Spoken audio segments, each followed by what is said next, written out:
Donc là, je vous fais un aperçu rapide, hein, bien sûr, des vieilles voitures qu'on peut trouver. Je peux pas toutes les faire une par une, hein, la vidéo va durer 3 jours. Toutes les vieilles bagnoles qu'on peut trouver ici au musée. Pour les passionnés, il faut venir. Ça, franchement, je me répète, mais très beau musée. Très très beau musée.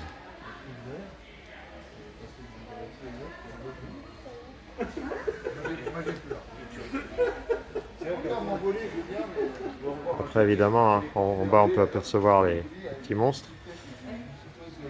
On va y arriver. Donc là, nous avons une Panhard et le Vassor. Donc ça paraît pas comme ça, mais je vais demander à Dédé de prendre le portable et je vais mettre à côté. Je vais vous montrer à peu près, enfin, la taille de la caisse. Voilà, le capot est là. Donc, et le toit aussi, quand il faut laver ça, t'as intérêt d'avoir une bonne éponge. Le petit classique français, Citroën, évidemment. Une auto-chenille. La Dodoche. Et encore une Dodoche. Elles sont belles, hein. Petite dédicace à Jérémy Mingui. Si tu regardes cette vidéo, t'as vu?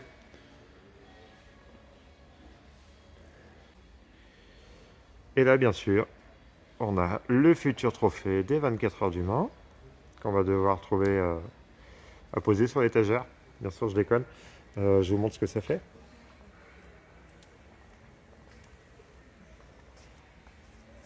La Citroën DS fusée. Alors pourquoi fusée? Non, on sait pas. Je sais pas. Ah ok, ils l'ont mise. C'est parce que ça s'appelle la fusée, donc ils l'ont mise position fusée. Alors on va commencer à rentrer un peu dans le vif du sujet, hein. L'univers de la course évidemment. Bon, même si on y est un peu depuis le début, mais au niveau des caisses principalement. Notez-moi ça comme c'est beau. Une Tracta type 4, je connais pas du tout. Petit camion de ravitaillement, sublime.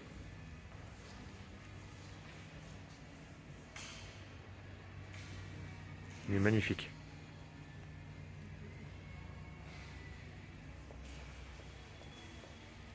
Vous voyez la ligne droite des stands à l'époque? Ça n'a plus rien à voir avec ce que c'était aujourd'hui, hein. Enfin avec ce que c'est aujourd'hui. Une 4 chevaux. Une Panhard Barquette. Ouais, porte bien son nom, ouais. Tu mets des frites dedans et on est bon.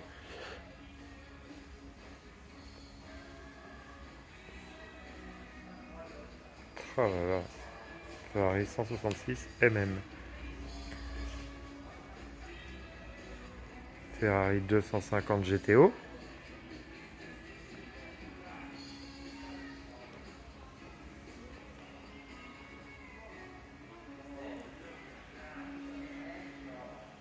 Donc vous voyez, ça...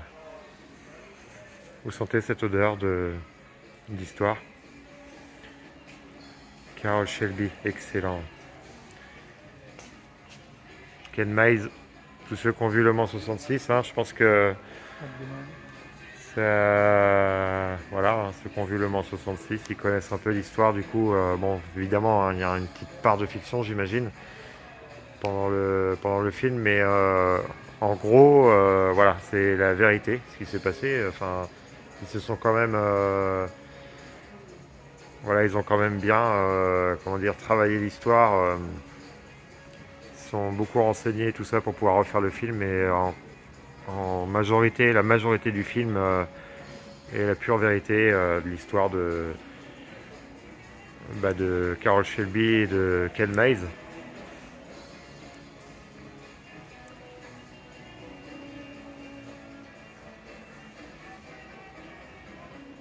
Bien sûr, hein, le rêve absolu, la Ford GT40. Alors pourquoi je pense que beaucoup d'entre vous savent. En fait, c'était pour travailler l'aérodynamisme.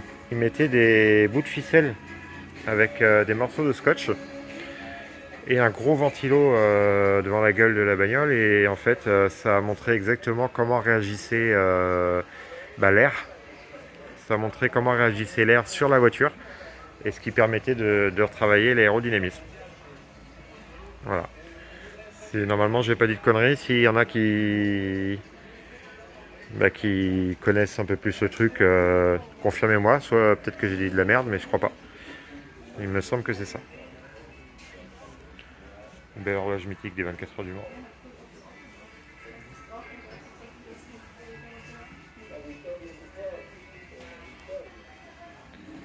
Une CD Peugeot.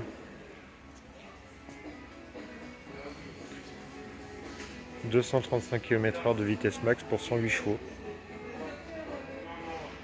Et ça vient des années 1967.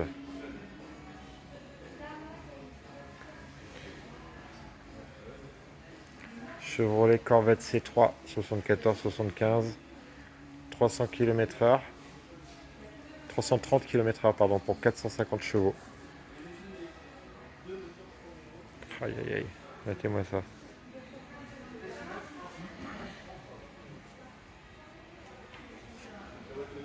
Sublime.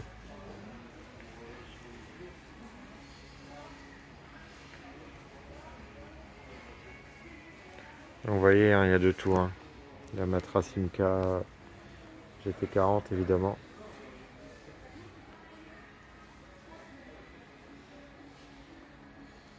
Et voilà, il faut venir, regardez, hein. On est tout prêt. Hein.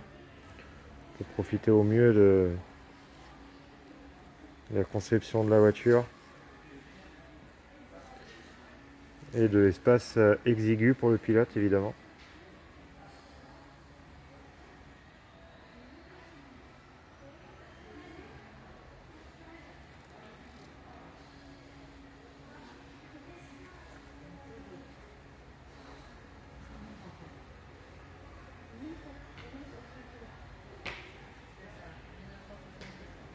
Apparemment tout ce qui est rose PQ ça plaît à Damien.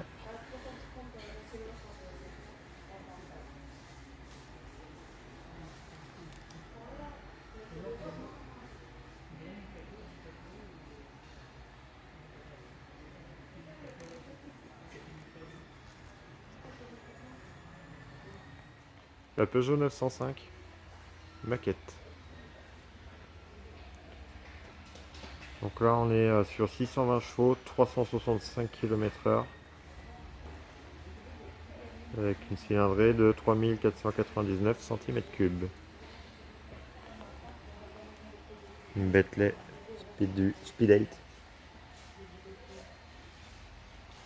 Si je dis Speed 8, ça fait moyen. Ah, il y en a un qui va être content. Damien, t'es content? Regarde ce qui est écrit sur la voiture. Sur le capot de la voiture. En gros. Ah oui. Voilà. Oui, parce que pour information, Damien travaille chez FP2E à Brelon. Voilà, petite pub pour FP2E.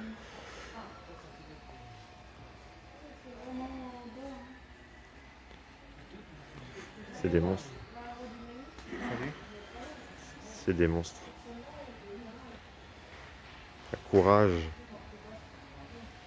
Une Nissan C52 de 99.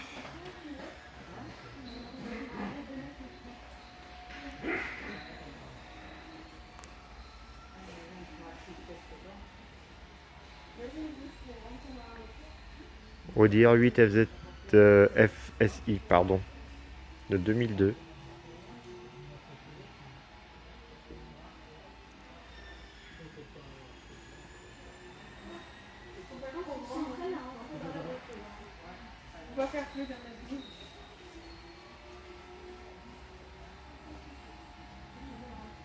Regardez-moi ça.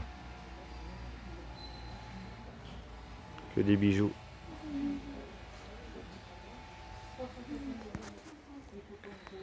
Audi R10 TDI de 2008. 650 chevaux, 365 km/h. 2 turbos. Pour 5500 cm3. Évidemment. Cadillac.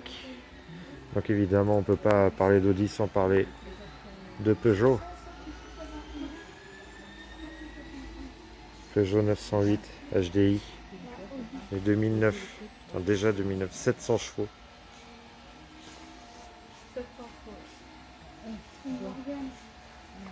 C'est monstrueux quoi. La Nissan Nismo, c'est pareil. Bon, elle a fait 550 chevaux. Bon, c'est pas la même.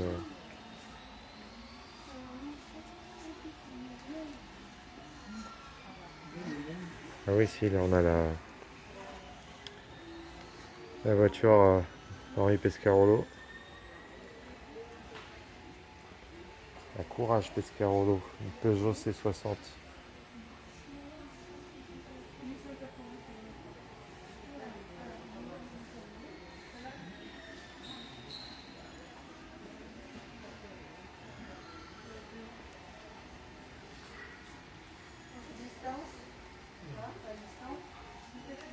Bon, bien sûr, on rend un petit hommage quand même à Frédéric Saucé, pardon. Voilà, premier pilote handicapé aux 24 heures du Mans. Vous voyez l'handicap qu'il avait, mais il a quand même surmonté ça et a piloté aux 24 heures du Mans. Donc un grand bravo à lui, vraiment un grand bravo à lui. Il a tout mon respect et je pense qu'il a le respect de tous les amoureux des 24 heures du Mans pour son courage et sa force d'esprit.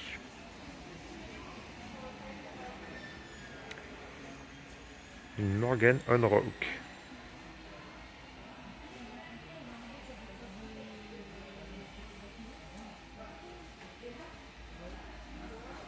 C'est vraiment des belles caisses. Hein. Donc ouais, on sait vraiment... Enfin, pas beaucoup de place. Hein.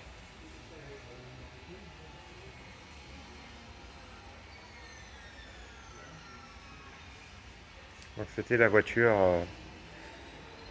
pilotée par Franck Saucé.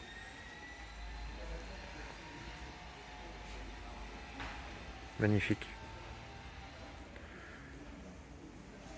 Donc voilà, il y avait des petits rappels un peu partout hein, que Franck est handicapé.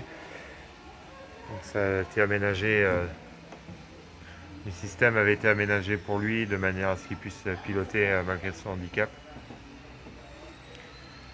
C'est... Voilà, moi je dis bravo. Grand bravo. Tout en carbone.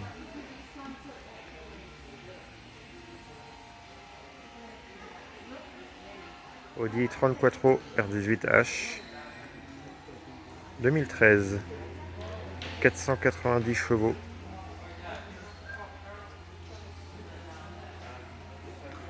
Vous voyez comment tout est pensé pour l'aérodynamisme et tout, jusqu'au moindre zélette.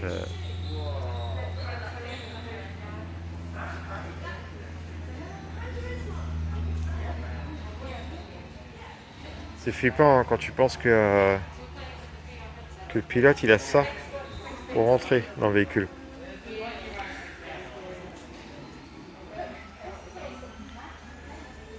Tu dois te sentir vraiment dans une boîte en fait quand tu es dedans.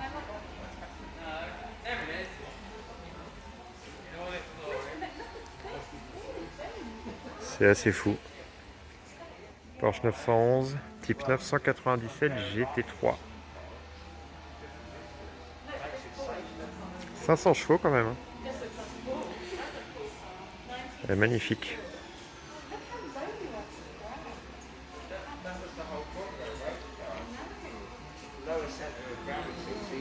Sublime. Ça c'est sûr, la Matmut elle assure. Porsche 962C 1990, 650 chevaux pour une vitesse de 390 km/h. Et apparemment le pilote s'appelait Momo. Non, je plaisante.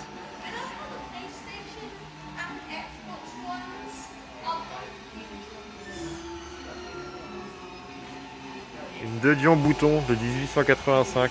Alors comme dit Damien, ça devait être chiant, fallait allumer les bûches 3 heures avant de partir. On pouvait aussi s'en servir comme poêle à bois. Donc Donc évidemment ça évolue, hein. Porsche 919 hybride de 2016. Vitesse maximale 345 km/h pour 500 chevaux.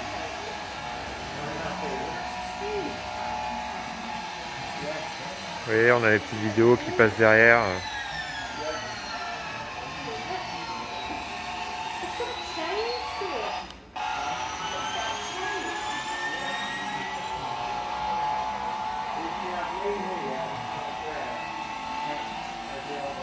C'est assez dingue. Là, même sur les caisses récentes, tu dis que le pilote il doit rentrer là-dedans. Tu vois, c'est pas grand, hein. C'est clair. Magnifique, quoi. Bien sûr, on a la réplique officielle du trophée des 24 heures du Mans 2020. Sublime. Vous voyez, hein, il y a plein d'infos surtout des années 20 aux années 2020. Bah, on a tous les vainqueurs en fait. Voilà, il y a le nom de tous les vainqueurs suivant les années.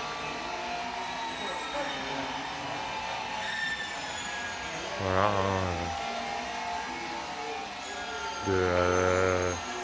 de Jackie X à Henri Pescarolo, à André Lauterer, enfin il y a tout le monde, quoi. Et nous sommes arrivés visiblement à la fin du parcours. Donc là maintenant on rentre dans l'univers Toyota.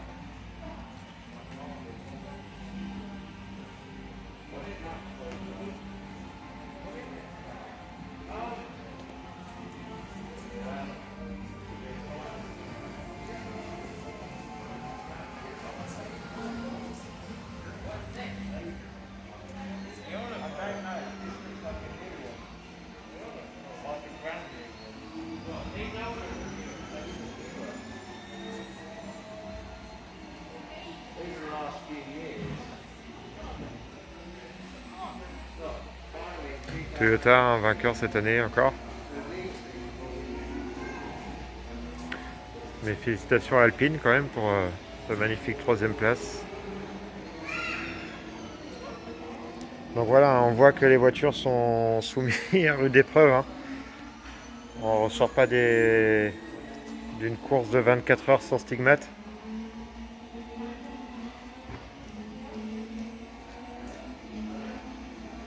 Voilà.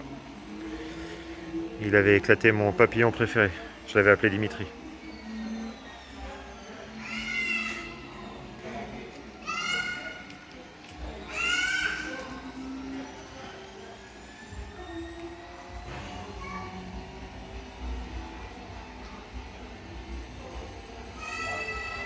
Pas monstrueux ça.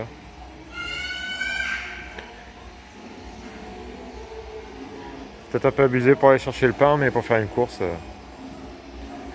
ça y est, hein. Ah, il y a des traces. Ça c'est de la gomme et autres. Ah, est-ce que ça a été reproduit? Alors, je pense pas, tu me diras. Quoique. C'est assez dingue en fait.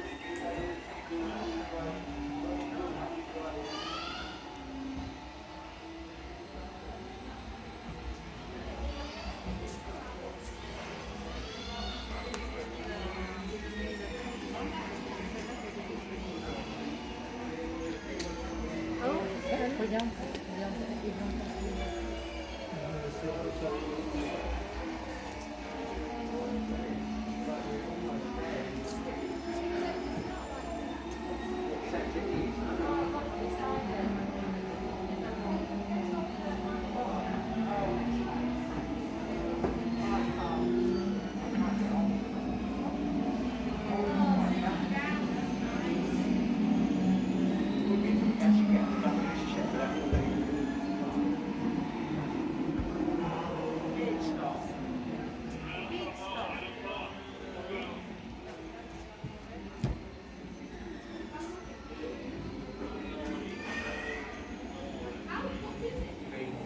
en fait on peut voir les tableaux de contrôle que,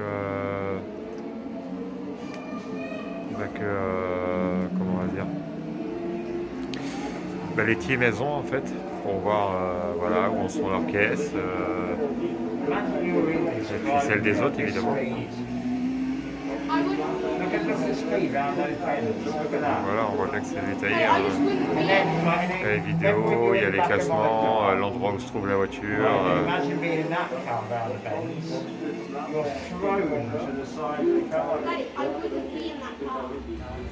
Là, vous avez même un petit coin cinéma qui permet de voir les aperçus des courses. Voilà, la visite est terminée. Là, on va aller faire un petit tour à la boutique des 24, donc qui se trouve juste derrière. Pour ceux qui ne connaissent pas, je vous le conseille vraiment parce que ça explique énormément de choses sur l'histoire des 24 heures. On trouve un peu de tout comme bagnole. Il n'y a pas forcément que du 24 heures, mais il y a de la moto, il y a un peu de tout comme vous avez pu voir. J'espère que la vidéo vous a plu. Le prochain musée qu'on visite, c'est celui de Franck, le Movie Car Central.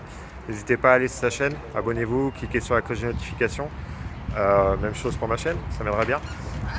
Parce que là, c'est vrai que ça a un peu de mal à se lancer. Donc j'ai beaucoup de projets là en tête. Donc on va démarrer le projet Scrambler sur la 125 très bientôt. Donc voilà, en attendant, comme je disais, on va aller faire un petit tour en boutique. Et puis on se retrouve dans une prochaine vidéo. Prenez soin de vous et à plus. Tchuss!